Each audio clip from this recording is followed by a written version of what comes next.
अर्को कुरो कांग्रेस एमाले माओवादी केही पनि भन्नुभएको छ। तपाईँ दौडेर गएर सम्बन्धित निकायमा कुरो राख्नुभन्दा मैले नै राख्दा मजबुत होला भनेर मैले जनसंवाद राखेँ। त्यसकारणले तपाईहरु काठमाडौँ पोखरा धाउनु पर्दैन। बरु मलाई बिहान 4 बजेदेखि 6 बजेसम्म फोन गरेर ट्राई मात्रै गरेर हेर्नुस् मेरो फोन उठेन भने भन्नु होला। अरु बेलामा नउठ्न सक्छ। बिहान 4 बजेदेखि 6 बजेको बीचमा मलाई तपाईहरुले सिधा फोन गरेर समस्या भन्न सक्नुहुन्छ। आफ्नो पर्सनल व्यक्तिगत गुनासो नभन्नलाई फोन नगर्नु होला। समुदायको सामाजिक समस्या भन्नका लागि तपाईहरुले मैले अस्ति नै घिरिङ रिसिङमा पनि त्यही भनेको थिएँ। उहाँहरूले व्यक्तिगत समस्याका लागि धेरै फोनहरु आउन थाल्यो। त्यो व्यक्तिगत समस्या चाहिँ एकदमै गम्भीर प्रकृतिका छन्। कानुनी उपचारको लागि सम्बन्धित निकायमा निवेदन दिइसकेको अवस्थामा नि अटेर भयो भने व्यक्तिगत भए पनि मलाई गर्न सक्नुहुन्छ।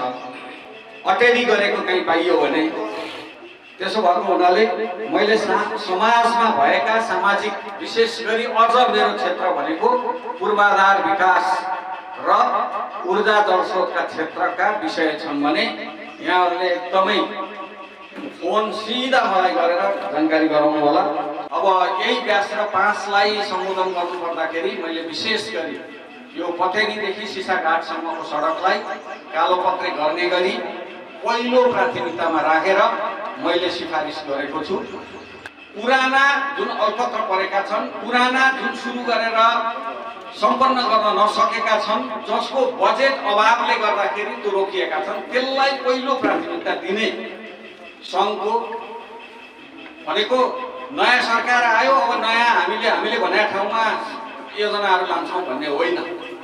हिजोको दिनमा सुरु भएका बजेट नपुगेर अल्पत्र परेका, अरू विविध कारणले कानुनी उल्लङ्घनमा अल्पत्र परेका त्यस्तालाई पहिला प्राथमिकता दिएर समाधान गर्ने यो वर्षको नीति त्यो छ संघीय सरकार। किनभने अब तपाईहरुले कतिपय साथीहरूले भन्नुभयो ओहो हिजो यस्तो हुन्थ्यो हामीले भनेको आयोजना खोइ भन्ने पनि आयो। मैले स्पष्ट के भन्छु भने यसपटक तपाईहरुले मत परिवर्तन गर्नुभएको छ। कांग्रेस एमाले माओवादी केही पनि भन्नुभएको छ। सबैले मत दिनुभएको छ। त्यसकारणले म सबैको प्रतिनिधि हो।